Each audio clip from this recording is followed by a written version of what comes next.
to order the December 16th, 2019 Cabarrus County Board of Commissioners regular meeting. Welcome. It's good to have everybody with us tonight. At this time, I would ask everyone if they would stand for the Pledge of Allegiance to the flag. I pledge allegiance to the flag of the United States of America and to the republic for which it stands, one nation, under God, indivisible, with liberty and justice for all. Thank you. We're very pleased to have with us tonight the Reverend Delton Cooper, Sr. from the Cabarrus County Sheriff's Office as a chaplain for our invocation. Welcome. Welcome. And I kind of just wanted to let you know, this prayer is just not just for the commission, it's for everyone here. All heads bowed, please. Father God, in the name of your precious Son, Jesus, we come to you first of all, Lord, with the understanding of who you are, Lord, and whose we are. Eternal God, I pray that you bless us in this meeting and keep us. Lord, make your face shine upon us and be gracious to us. I pray we feel your presence during this meeting because you are with us wherever we go. I pray that this meeting focuses upon you and your plans for us as a body of believers. Let our actions in this meeting be valuable to our aim, which is to build up and edify one another. And let us all say together, amen. Amen. Thank you. Thank you, Reverend Cooper. We appreciate you being with us. At this time, first item on our agenda is the approval or corrections of the minutes, which you all have copies before you. So at this time, I would entertain a motion to either approve the minutes as presented or with any corrections you might see. Move for approval as presented. Second. Okay, we have a motion and a second. Any discussion? All in favor, please say aye. Aye. All opposed, no. That motion passes. I also wanted to welcome Taylor Hanson, who is our youth commissioner that is up front with us tonight. We're glad to have you here tonight. Thank you. And at this time, next item on our agenda is the board organization, which is the election of our chairman and vice chairman. And I will turn the gavel over to County Manager Mike Downs to conduct those elections. Okay, I need the gavel. I get to hit it. Okay. Once a year, right? Okay, the floor is open for nominations for chairman of the board for the ensuing year. I will nominate Commissioner Morris as chair. Second. Are there any other nominations? Are there any other nominations? Have a motion to close nominations? So moved. Second. Second. All right. As there being no other nominations, it appears that Mr. Morris, you will serve as the chair for the ensuing year. Rich, do I need to make that by acclamation? Yep. So I will pass this back to you for another year. Okay. It one more time. One more time? Can I do it really loud? One more time. Okay, thank you very much. I appreciate that. And at this time, I will open the floor for nominations for vice chairman. Nominate Diane Honeycutt if she'll do it. Second. Okay, we have a motion, we have a nomination and a second. Are there other nominations for vice chairman? Okay, hearing none, I would accept the motion to close the nominations. So moved. Second. Okay, we have a motion and a second. All in favor, please say aye. Aye. All opposed, no. And at this time, we'll go ahead and vote on our single nominee. All in favor of Commissioner Honeycutt for vice chairman, please say aye. Aye. All those opposed, please say no. Motion, you are elected. Congratulations, and thank you for your willingness to serve. Next item on our agenda is comments from the chairman and the vice chairman. I would just say that it is certainly appreciate the confidence that you've placed in me in being your chairman previous years and again this next year. I look forward to serving, and it is a great pleasure to serve with this board. So that makes the job very easy, the way that we conduct things and the things that we're able to accomplish. And Commissioner Honeycutt, do you have any comments? Well, they will sound very much like yours, but it truly is. This is a great group of people to work with, as well as the staff of Cabarrus County. We don't know how fortunate we are here in this community to have such a great staff who works hard for us every day, and being able to support that and work with this great group of people to try to move the county forward is truly an honor. So thank all of you guys for making it such a pleasure, because it's not always that way. So thank you. Great, thank you. Mr. Chairman, before you move forward, I want to say a few comments too about this. Most people don't really realize, what all's involved, just being a commissioner in general, what all's involved. But to be in a little higher leadership, such as our chairman and our vice chair, there's a lot of work that goes into it. And both of these people, they have their own lives, they have their own families, they have their own businesses. And to be able to do that, spend time with their family and their friends, and then do this leadership role, it's beyond honorable what you do. And I just want you to know, I, for one, appreciate what you do. I served as a chair on the school board a number of years ago, and I remember how difficult it was then. But this is much different. Not that that's not important. It's very important. But what you do is very important. And Steve and Diane, I really appreciate everything you guys do. And I know that there's a lot of times that you say, how am I going to do this? I mean, even myself, I have 2 and 3, 4 events some days, and that's normal for you guys as being in leadership, and then be able to do the other things that I mentioned. So that comes from the heart, and I really appreciate all that you do, and it takes a real servant person to be able to do that. Thank you. Thank you. Appreciate those comments. Okay, next item on our agenda is the approval of the agenda, which you all have a copy of that before you. So at this time, I would entertain a motion to approve the meeting agenda, including the pages on page 31. I'll move for approval. Okay, we have a motion and a second. Any discussion? All in favor, please say aye. Aye. All opposed, no. That motion passes, and we move to recognitions and presentations. And at this time, Jonathan Marshall has a recognition. And I see David has snuck down from the control room and is going to join me. I did warn his family they're going to join us later. He's going to introduce them, but they don't have to get up yet. So this is the most simplistic way to put this. It is both very easy and hard to recognize David on his retirement. So easy is I don't have to make a lot of comments because we, and by we I mean staff and elected officials, know David and his work very well.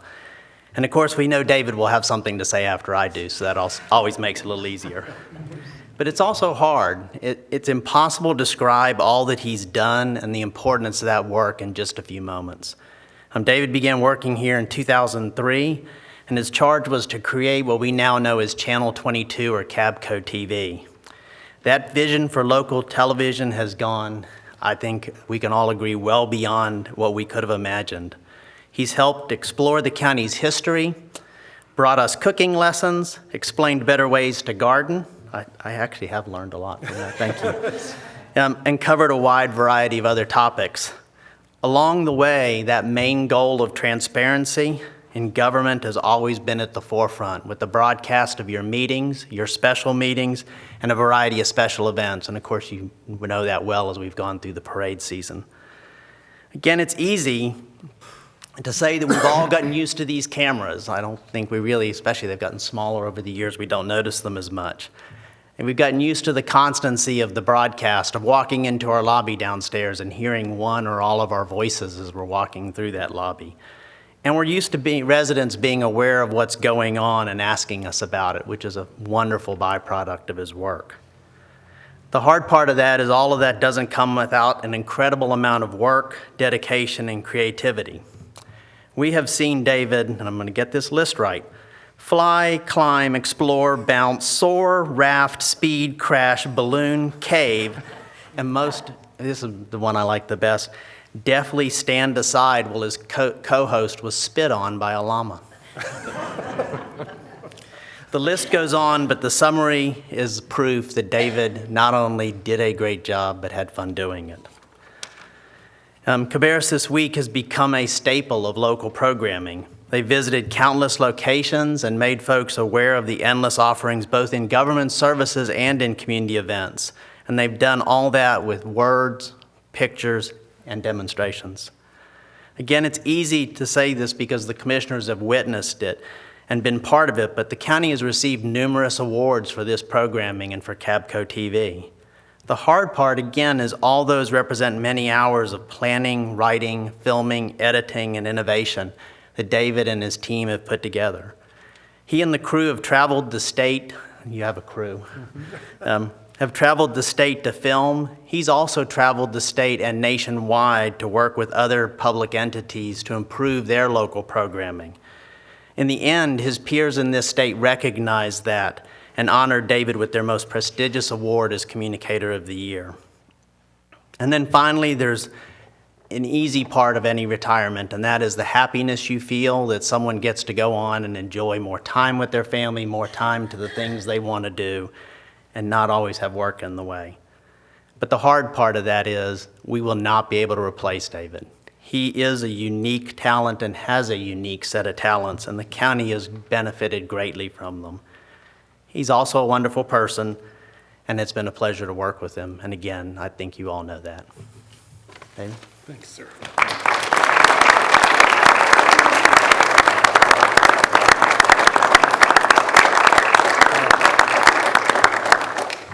Whoa. Speechless, first time, mark that down, okay. Okay, well, first of all, I wouldn't have been able to do anything without the support of my family.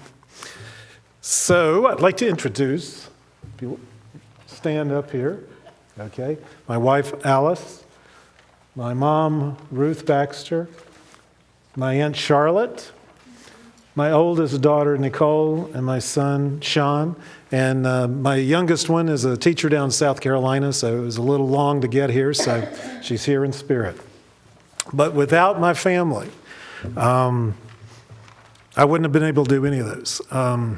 You know, it was funny. We were doing the Kannapolis Christmas Parade just last Saturday. So that's an evening shoot. Then we were shooting the last CTW at the Speedway last week, and that was another 12-hour day for all of us. So those types of things, the family never complained, never said, why are you so late? None of that, ever. And I couldn't have asked for more support than that. Now, I got a whole lot of people I want to thank. It's not a laundry list, but you comfortable in your seats? Okay, that's good. First, I'd like to thank Gene Kennedy, who was the former director of ITS, and former county manager John Day, for giving me the opportunity. John's idea was to create this team, so Amy Hawkins and I were hired to work on the communications and create what has become an amazing communications department. So without that foresight and support, and the support has gone on forever. The commissioners, with the county managers, I mean, we couldn't do it without that. And I don't have to say this, but I'm just going to say it anyway. You guys were absolutely the best commissioners I've ever had a chance to work with. And since I'm retiring, I don't have to say that, right? My review's already over, so you know it's all good. You guys have been terrific.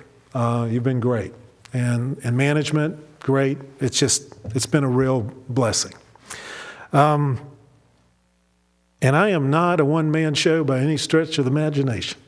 I have had the honor and the privilege of working with the best producers, writers, videographers, editors, and if I did list all those people, we'd be here all night. But you know who you are. Okay. The other thing I'd like to say is the honor of working with all the departments here in Cabarrus County. They're the absolute best in the state, probably best in the nation. And it has been an honor and a privilege to be able to communicate all the amazing programs and services that this county gives its residents. You know, and it's kind of interesting when we talk about awards and competitions, we're always, you know, we've been very, very fortunate and very blessed to win a number of them. But we wouldn't win all that if it wasn't from all the departments and the programs and services that they supply. And I always looked at it as the people of Cabarrus County deserve nothing less than the best. And our departments have done just that. And all of you have done just that. And so for the communications department, we had to step up to plate and do that as well. And lastly, I'd like to thank the people of Cabarrus County for allowing me to come into their homes, share all these great services and programs. And the other thing, which I never really anticipated, was how many people would come up to you and tell you, you know, what a difference you made in their lives. I mean, I had a lady tell me that we saved her life at the fair this year because of a program that she got involved in, and when it was a medical evaluation was part of this program, and they found something she wasn't aware that she had. And because of that, she said they were able to correct it, and it, you know, avoided something that could have been extremely serious. You know, I've had stories where people come up and after, you know, Cannon Mills closed, and we talked about some services that were available, and they did, and they went, and they hadn't heard about it any other place. And they went, and it literally changed their parents' lives. So those are the things, and I have to tell you, every department, through these 16 years, I've heard a story about every department. And I'm in the unique position we are in communications to be able to hear that stuff. So I know for an absolute fact what kind of impact that this county government and departments have made on this county, which absolutely deserves the best. And in closing, I would just like to say that in 16 years, it's never been a job. It's been a passion. And I will miss all of you. I will miss the residents of Cabarrus County because it has been an honor and a privilege to work with all of you and to serve you. Thank you.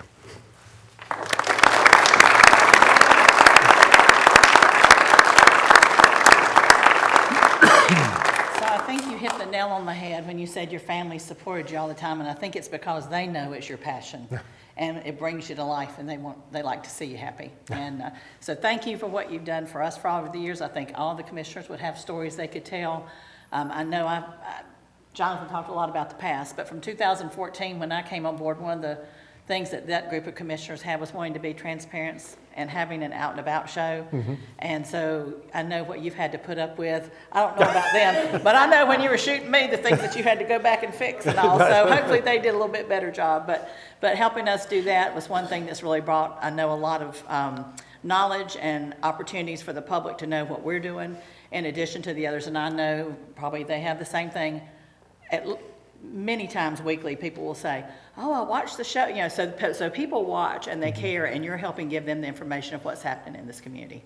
And so you're truly going to be missed, but I know that passion will find its spot where you want to go from here. So we wish you the best. Thanks you. Congratulations. Thanks a lot. Enjoy. All right. Thank you.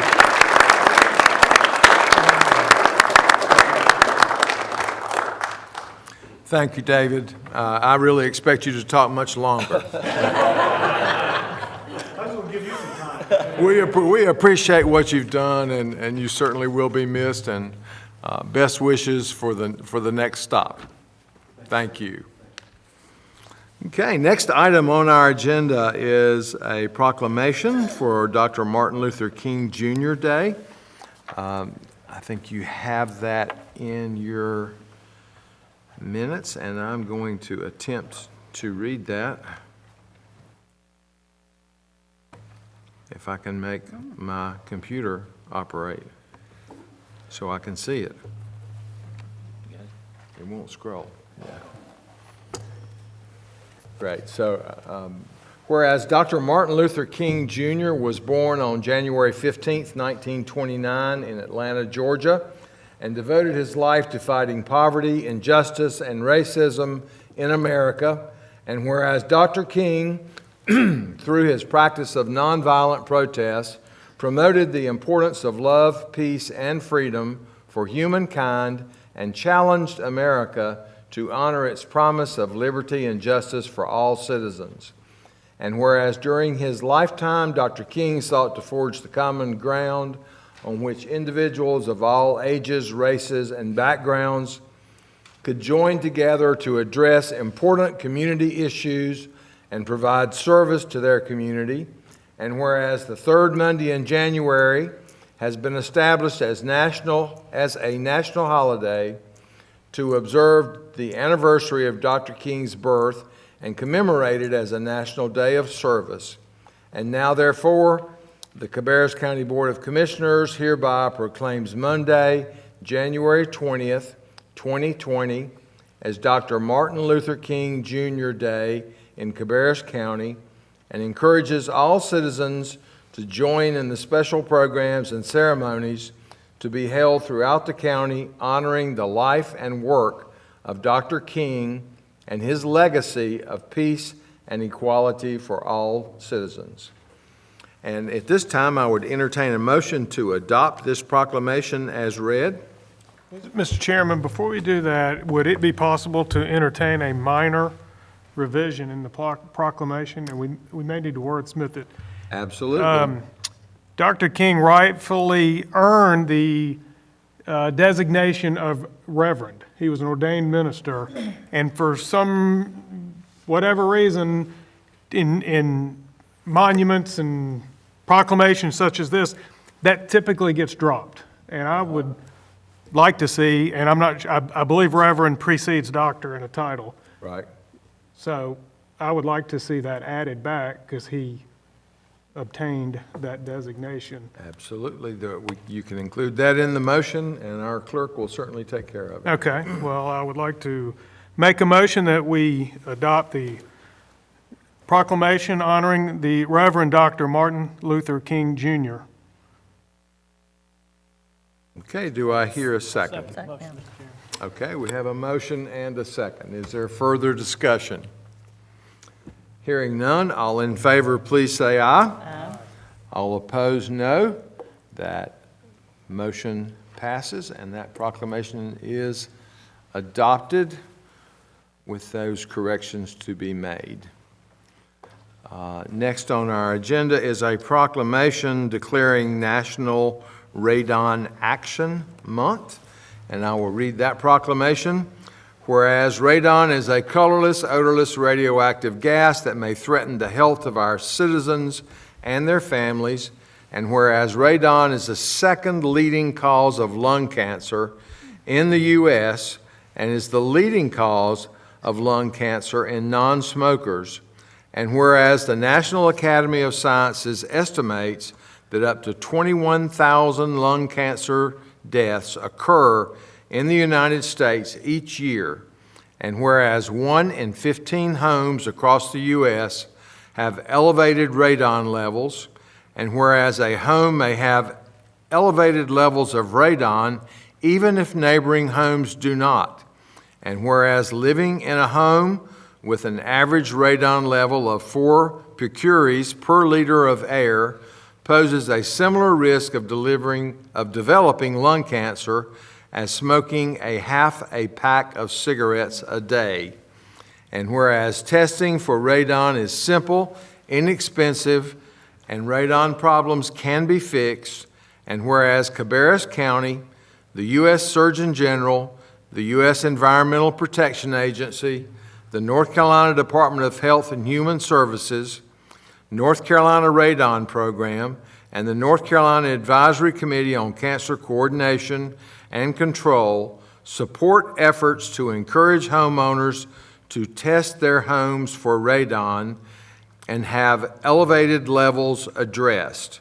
And whereas residents of Cabarrus County need to understand the concern for the safety and health of their families, and whereas a proclamation of National Radon Action Month is an opportunity to educate individuals on the available measures to reduce radon exposure. Now therefore be it proclaimed that the Cabarrus County Board of Commissioners do hereby declare January 2020 as National Radon Action Month. And I would entertain a motion to adopt that proclamation as well. So moved. Second. Okay, we have a motion and a second. Any discussion? All in favor, please say aye. Aye. All opposed, no. That motion passes. And we move to informal public comments. I do not have any yellow cards at this time for informal public comments, so we will now move to item G, which is our consent agenda. Our consent agenda consists of items that have been discussed previously at our work session 2 weeks ago. And that list of items is before you. Do I hear a motion to approve the consent agenda as presented? I'll move for approval. Have a motion and a second. Any discussion? All in favor, please say aye. Aye. All opposed, no. That motion passes. And we move to new business. And the first item is our synthetic turf project with the county schools and the Convention and Visitors Bureau. And Jonathan Marshall will talk with us about that.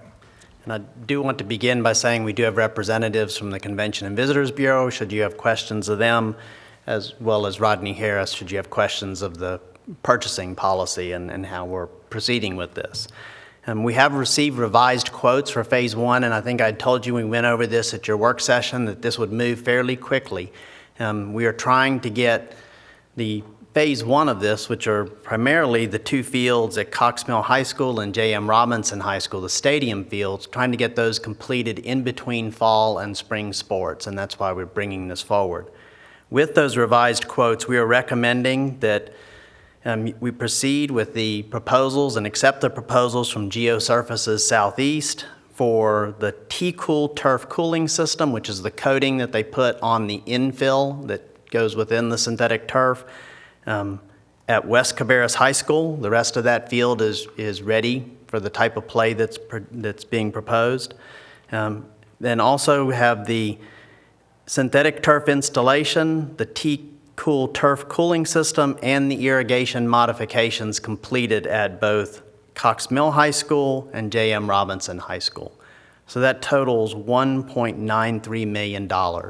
Again, these are funds that are collected that are by agreement or money that the county has accumulated from the occupancy tax and needs to be spent on items related to tourism. And these are fields then that would be booked for tournament play in sports that can use those synthetic turf fields.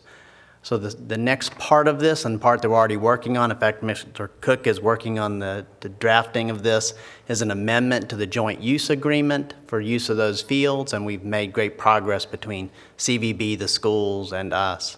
But I am recommending that you move forward with this. So there's 2 motions, one to accept the proposal, and then the second to permit the finance office to do the necessary budget amendments and project ordinances. I should say that the money we have on hand at this moment is just short of what the funding is required for this, but with even a conservative estimate, we feel the revenues we'll receive for the rest of this fiscal year will cover that difference. So what we're proposing to you is that we use the money we have on hand and then in turn use the revenues that we'll be receiving for the rest of this year. And then we will come back to you with Phase 2, and that is the one that I explained we would need to do some type of financing, repaid with those revenues over a period of time. And we'll return that to you fairly soon, along with those joint use agreements for your adoption. Jonathan, does this include the cooling system for all of those fields? It does. Yeah, because I knew that was kind of up in the air. And then we also have a proposal, when we come back to you on the practice fields that we want to complete, we'll also include the cooling system with that. We have had a lot of discussion about that, but I think the schools in particular, that has been very important to them. And with the cooling system, it's a coating on that infill.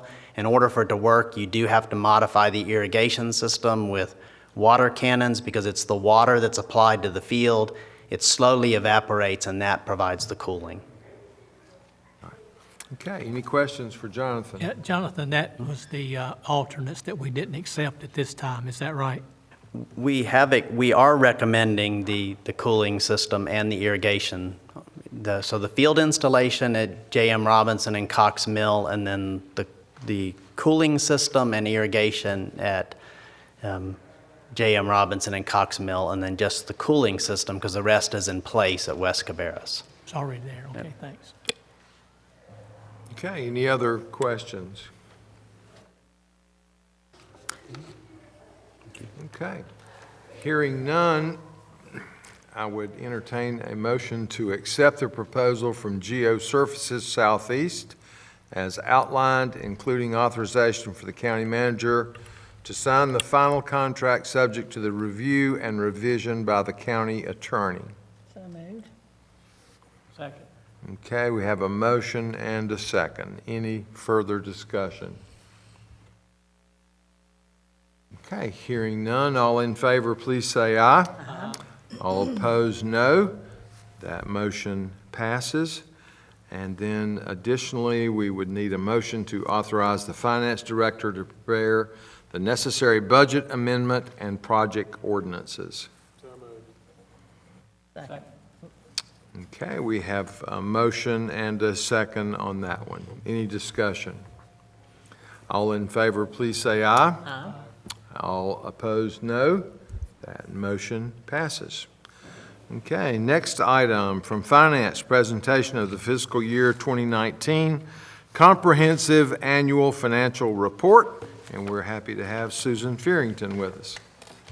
Before you, you have a packet that has the front cover, the comprehensive annual financial report in front of everybody's area. So that's what we'll be going through this evening. So this evening, the Finance Department would like to present the 2019 fiscal year comprehensive annual financial report, also known as CAFR through the years. If approved tonight, the CAFR will be available on the county's website tomorrow morning. The document is prepared with great precision and involves a long process, which with the help of the majority of the Finance Department. I want to thank Suzanne Burgess, Assistant Finance Director, for heading up and being in charge of the yearly audit and the CAFR preparation. I also want to recognize Katrina Myers-Arnold, our accounting supervisor, Jenny Fox, financial reporter, and the county manager's office, and the entire Finance Department staff. Without their assistance, the audit and the CAFR preparation would not be possible. Management is responsible for the preparation and fair presentation of the financial statements in accordance with the accounting principles generally accepted in the United States of America. After the CAFR is prepared by the county, it is reviewed by the auditors and then submitted to the Local Government Commission, the LGC, for approval. The CAFR was completed this year on October 29th and submitted to the Local Government Commission. The Local Government Commission approved the CAFR on November 8th. The county also submits the CAFR for the Government Finance Officers Association's Certificate of Achievement for Excellence in Financial Reporting. The 2018 fiscal year report was the 34th consecutive year that we have been awarded this award has been received. And we will submit the FY19 CAFR for award consideration prior to the end of December. So we're looking for that 35th year for the award. If you'll refer to your handout now, I'll cover a couple pages in that handout. So after the cover, you'll turn to page 1, and that's the Independent Auditor's Report. So this is the report that we receive each year, and it basically that says that the county has an unmodified opinion of our financial statements, which is the best that you can receive. So that goes through page 3. And then on page 4 of your handout, you'll find another report letter. This is the independent auditor's report on internal control over financial reporting. The purpose of this report is to describe the scope of the auditor's testing of internal controls and compliance. If you'll keep flipping, the 3rd and 4th letters, which begin on page 6, are the auditor's report of compliance for our federal grants. And on page 9, we have our state grants. So all these are the reports in there. We have our shareholder from Elliott Davis who will be coming up a little bit later to talk about the audit reports. So the next couple pages are the presentation for your reference. And we want to focus on the general fund. So beginning on page 12, you'll have the balance sheet, and then the statement of revenues, expenditures, and changes in fund balance, which begins on page 13. The general fund, if you remember, is our main operating fund. Tonight, I do not plan to go through each line on the reports, but however, at a later time, can be available to sit with anybody and individually go over any of the numbers in the report or the CAFR that will be presented again on our website tomorrow morning. And as in prior years, usually the most thing that the commissioners want to hear is how much money we have left over so we can use them for one-time projects. So I want to focus in on that. On page 14, and so you would not have to take notes, I've put down some of my notes about some of the major highlights for the prior year. So let me go through a couple of those. For FY19, our total revenues over expenditures was about $3.8 million. Our revenues were 9.4 over our amended budget, and our expenditures were 8.3 under amended budgets.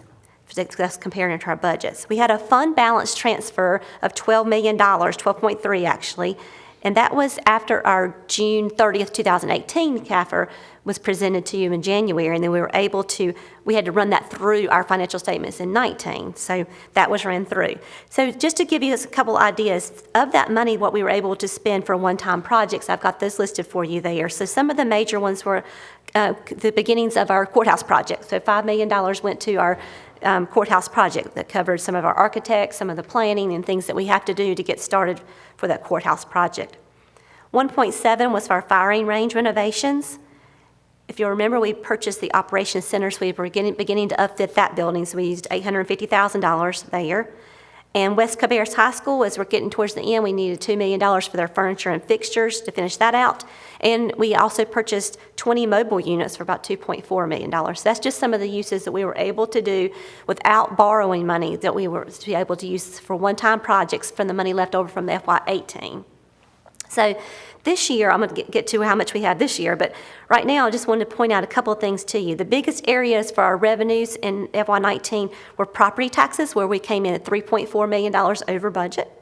And also our other taxes and licenses, which is $4.3 million. That's basically our sales tax. Sales tax did very well for FY19. And our investment earnings were $1.3 million that added to our bottom line. Just to look at the property taxes, our collection rate went from 98.92% to 99.3%. So that was a good jump. There were also increases in our total ad valorem values due to new construction and real estate improvements. And so the valuation at 19, it was $23.1 billion, $23.1 billion. Our local option sales tax increased 8% last year. And some of that was due to some of the refunds. We experienced some high refunds in FY18, and we did not have as many in 19. So just to give you an idea, 10.5% of our collections in FY18 had to be paid back out in refunds. And in 19, it was 8.9. That's due to sales tax that usually hospitals and nonprofits are asking for their refunds. So that's where that came into play. We also noticed, and we think this is attributed to online sales, people capturing the online sales tax more than they used to in prior years, so that's increasing our sales tax. So we were very happy about our sales tax this year. If we switch gears to expenditures, they were under budget by $8.3 million. And some of this underspending was related to uncompleted projects and things that we need to reappropriate into the new year. The other larger areas where our departments were conservative in their spending, so we had a result of a $6.7 million in savings. And some of this was county salary and fringes. We had $2.3 million that were under budget due to unfulfilled positions and turnovers. Human services, we had $1.5 million and due to reduced expenditures in their administration, their transportation, economic and family support, and child welfare areas. We had some unused, unearned economic incentives, $837,000. That's due to timing. Sometimes we try and guess what's going to be paid each year in the economic incentives, and sometimes we have money left over. And we also had some unused contingencies and power of $256,000. That's just to give you a couple ideas of some of the highlights. Okay. So each year we have our fund balance policy that you're all aware of, where we transfer any unused funds or leftover funds over 15% into our capital reserve fund for one-time projects that I spoke about earlier. So if we just look purely at our financial statements on the income statement, if you'll turn back to page 13, you'll see at the bottom where our fund balance is $87 million. And that looks like a lot, but that's not the amount we can spend. So each year I have to sort of break it down. So of this amount, we can't spend some things that are considered non-spendable, restrictions, commitments, and assignments. And then we also have to take consideration that 15%, the fund balance policy, because during the leaner months like July, August, if we don't hold back money, then we won't have cash flow. So until our tax money starts coming in at the end of October, November, December, January, that's when our money's hitting. So we have a 15% fund balance policy where we keep back 15%. So after that's all said and done, we have we could set aside this year typically like $10.5 million. However, we've already made some commitments this year, of which $7.5 million. We've had 6 budget amendments already this year that took some of that money. And some of the things that we're going to do was the purchase of the high school land and purchase the middle school land. Well, we're going to turn around and issue debt for that in February. So for right now, we want to hold on to those funds and not transfer them to our capital reserve until that money becomes available again in February when we reimburse ourselves. So for right now, if we did all of our I could transfer over $3.1 million comfortably. That takes into consideration those taking out the money that we're going to get reimbursed for in February.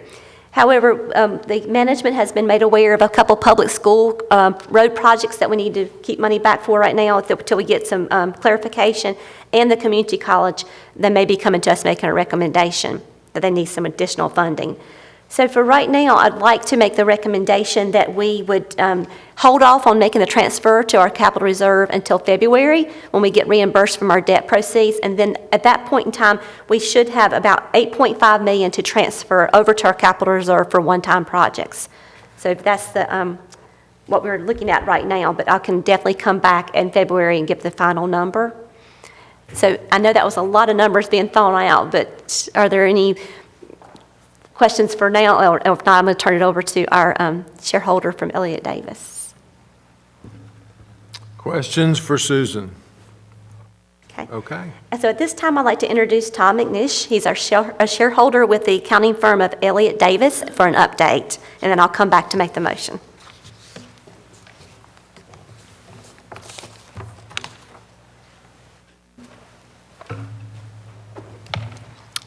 Good evening, Mr. Chairman, Commissioners. Appreciate the opportunity to be here this evening and summarize the audit reports. I want to start off by thanking Ms. Farrington and Ms. Burgess for all their hard work. Putting together the comprehensive annual financial report in itself is a great deal of work. Having us come in and audit it and go through all the procedures that we go through, ask them for all the information that we request. That's also a great deal of work. So again, we appreciate all their work in getting us through the process. I just wanted to cover a few of the required communications that we as the auditors necessitate delivering to you as the governing body in summarizing the audit process. So just a few of those. First of all, our responsibility, what you've engaged us to do, is to provide an opinion as to whether, in fact, all the information that Ms. Farrington just summarized whether that is materially accurate and whether it's presented fairly in accordance with generally accepted accounting principles.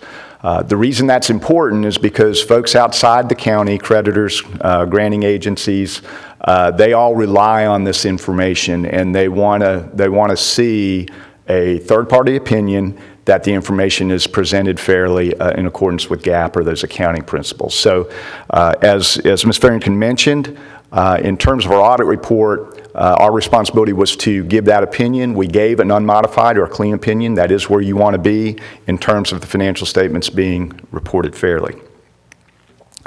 Just in terms of the process, we do a lot of planning before we come in and start to ask the finance team for information. We want to do a risk assessment.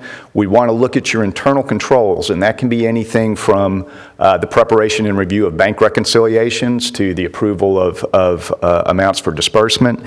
And we want to see how controls are faring, and then we determine where we're going to spend our time based on that assessment, so that where it's not a machine gun approach, it's based on that risk assessment and doing some homework before we come in.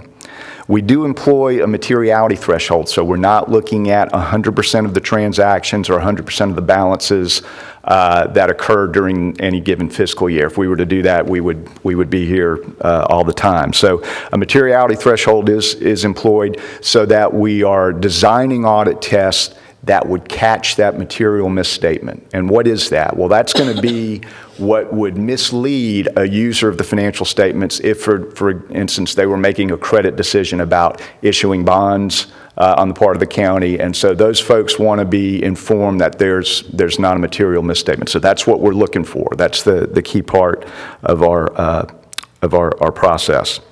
So we look at your significant accounting policies. Those are all the things that are in your footnotes and support the financial statements. We want to make sure that those are reasonable and that they are in compliance with those generally accepted accounting principles.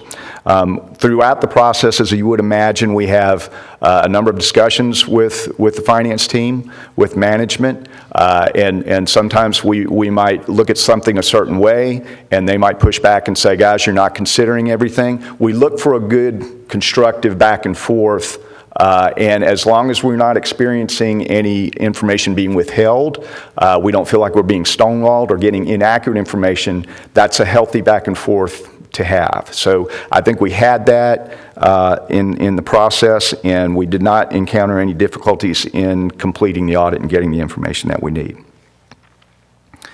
In terms of our audit reports, again, Ms. Farrington touched on these. So the auditor's opinion, as she mentioned, on the financial statements, we did give that unmodified or clean opinion.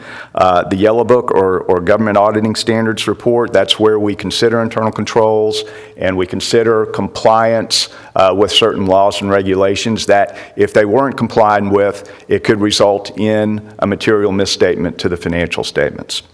And then finally, the single audit reports, both on a state and federal level. So the county this year had expenditures of federal expenditures of almost $15 million. That's a lot of money. Those are good funds in that it helps the county to provide the services and the infrastructure and all the things that are part of y'all's mission. However, those funds do come with a lot of strings attached in terms of compliance requirements as designated by the respective granting agency. Same on the state level. So we were able to issue opinions for both the federal and state that there were no material non-compliances that would drive potential errors to the extent that compliance would be significant and would result in what would be a modified opinion or a non-clean opinion on those items. So those reports include not only our opinions, but our summary of findings and recommendations. Those are the summary, Mr. Chairman, of our required communications, and I can certainly take any questions that the commissioners might have regarding the process. Okay, thank you. Any questions for Mr. McNish?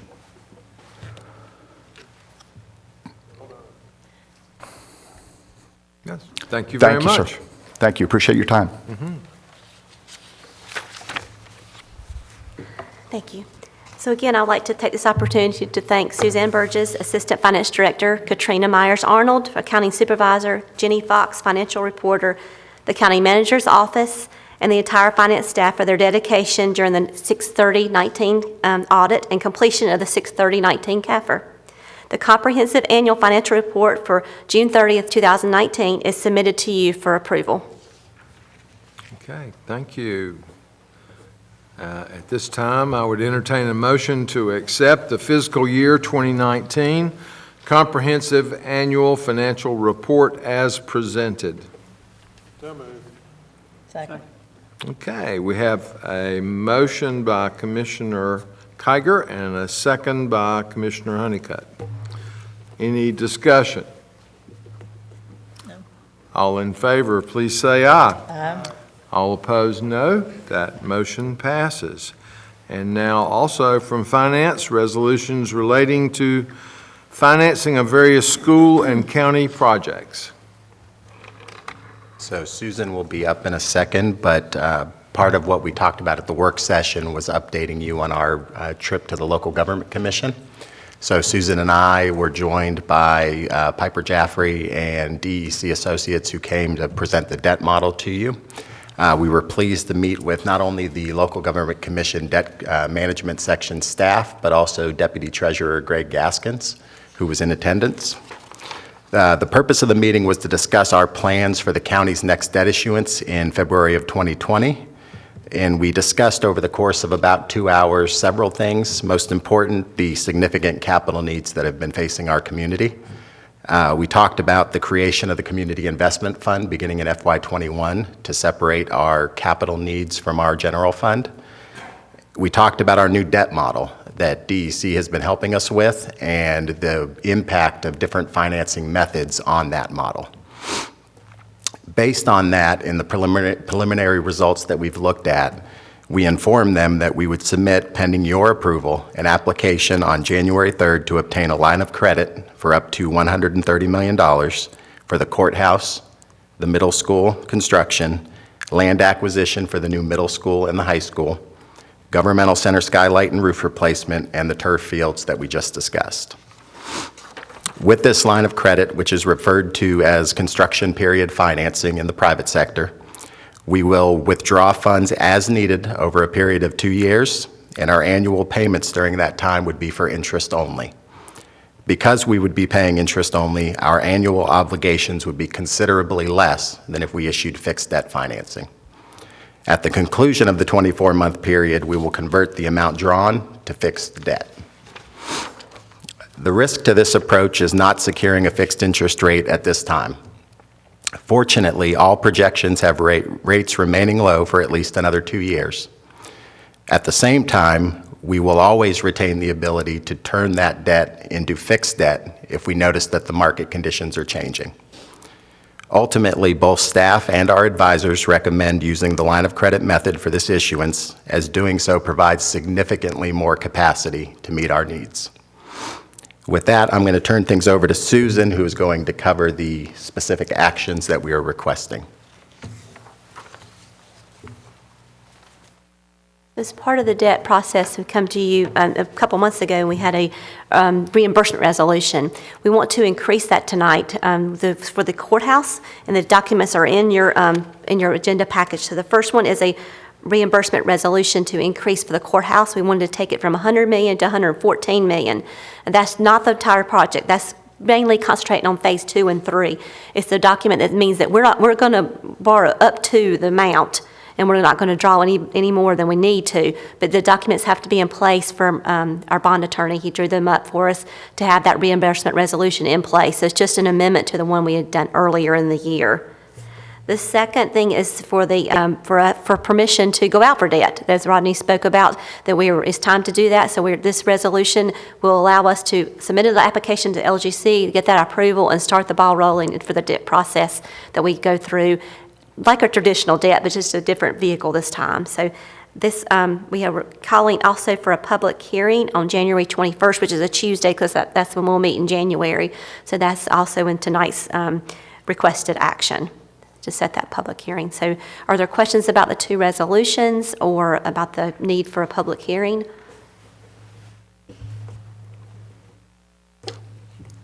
Any questions for Susan? Okay. I do have, I was just trying to find it. I looked through this and I couldn't find it. But the 130 million is the total aggregate principal there. Do we have a breakdown from the 130 down to the courthouse part? Yes. What goes where? I mean, I didn't see any numbers. I mean, I know you mentioned the middle school, Yes. the high school site, and all the things you mentioned, but I haven't seen a breakdown for any of that. Okay. And I can get that for you. What the 130 million is what we anticipate spending over the first 24 months of all those projects. So very soon after I get the debt proceeds, I'm going to be able to draw down, we're going to reimburse ourselves for the middle school land and the high school land, because we've already incurred those debts. And then we also reached out to the schools for the middle school, and they provided how much exactly each month we're going to spend. And so I took that, and it's a huge spreadsheet, but I'm more than welcome to, I don't know if it showed too good on your computer screen, but I can print it out and put it in your box, but I had to have land records print it for me. It's huge. But it has each project and each month what we're going to spend. And so we took that aggregate of those 24 months, and it came to around 127 million, which we spoke to you earlier, but our bond attorney wanted us to go to 130 million, because you can't change all these documents once you get into it. So that's the anticipated, but there again, we're only going to draw down when we spend the money. So we will not be paying interest on anything other than what we're drawing down on this procedure. And then after the 24 months, we'll start looking at the market and decide when to issue the fixed debt. We have from 24 to 30 months to actually issue the fixed rate debt. And we're watching the markets, and our underwriters also watching the market too. So if we see that interest rates start to climb, then we need to jump into the market, then we're definitely going to look at that. So we're watching it. But I can put that in your box if you'd like to see that. That's great. I mean, I just wanted, we've covered all this stuff in work sessions and all, but to see it in one place, Yes. because you may discuss this time and that next time, but to see it in one place, it just helps better understand, although 130 million line of credit. And this is with the new way of financing that you've talked about, Yes. and which is new to us. It is. And so, Okay. see how it's going to play out. And I know that you'll be watching the interest rate. So, and unlike for a residential interest rate, 0.25%, it's probably not worth messing with. But when you're dealing with that kind of money, 0.25 cents a lot of money. Yes.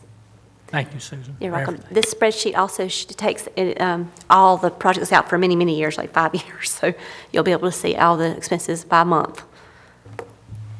Okay. Any other questions for Ms. Farrington? Okay, hearing no additional questions, at this time I would entertain a motion to approve the resolution relating to one or more installment financing contracts in an aggregate amount of up to $130 million, and to set a public hearing for Tuesday, January 21st, 2020 at 6:30 p.m. or as soon thereafter as persons may be heard. So moved. Second. Okay, motion by Commissioner Honeycutt and second by Commissioner Shue. Any discussion on that motion?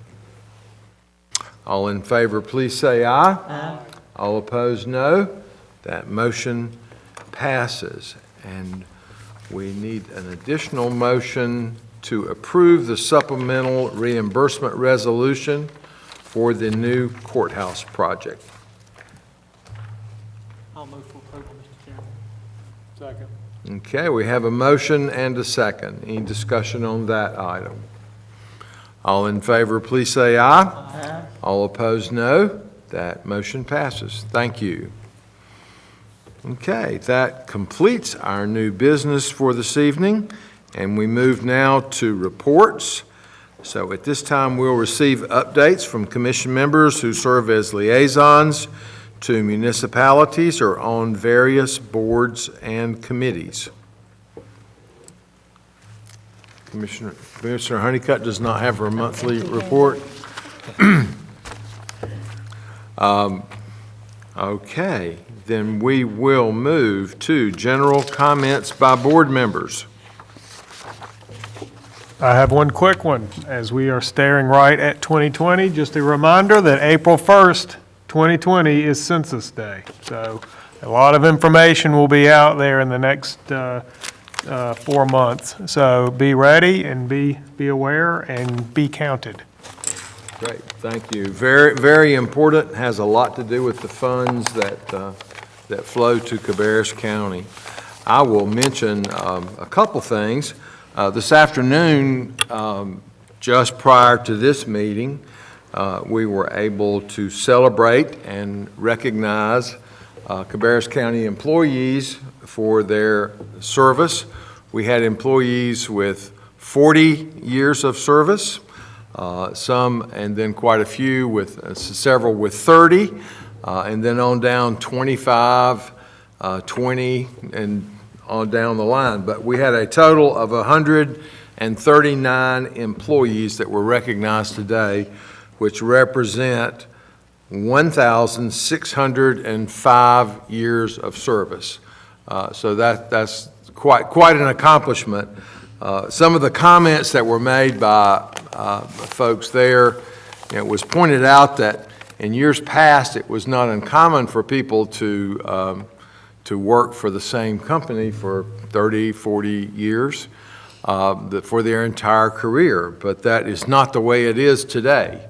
I think they said the average was about 5 years for most people in a job.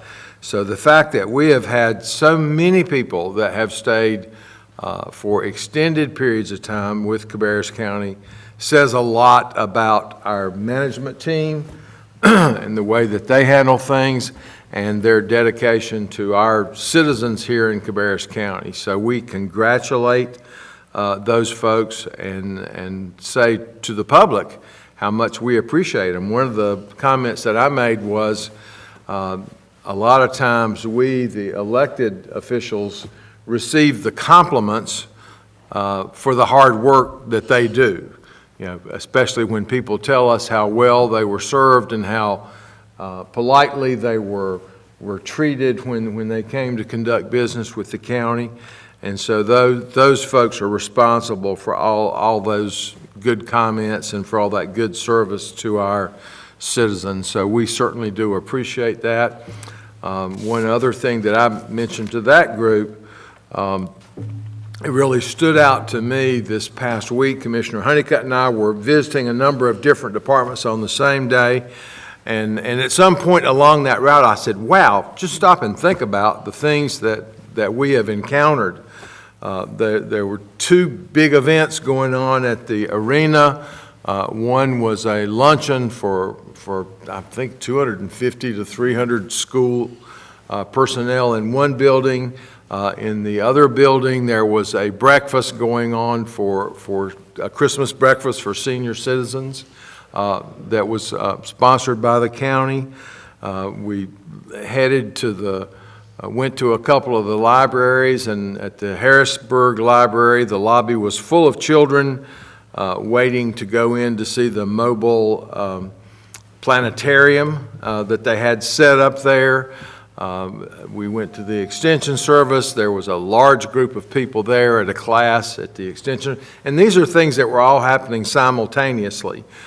So the number of programs that go on in the county and the number of people that are served and touched by those programs is probably much larger than I think we realize on a daily basis. So we certainly do appreciate all that hard work and the good job that our staff does for the citizens here in the county. It is truly a blessing. You know, when we add in, you know, another event, we went to the Active Living in Parks Christmas party earlier in the week and heard about some of the things going on there. So the list just goes on and on. I could talk for a very long time about all the activities that are going on.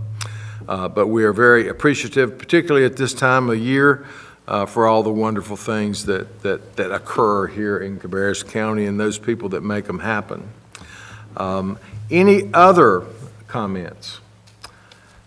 If not, we do have need of a closed session tonight, so at this time, I would entertain a motion to go into closed session according to North Carolina General Statute 143-318.11A4 to discuss economic development issues.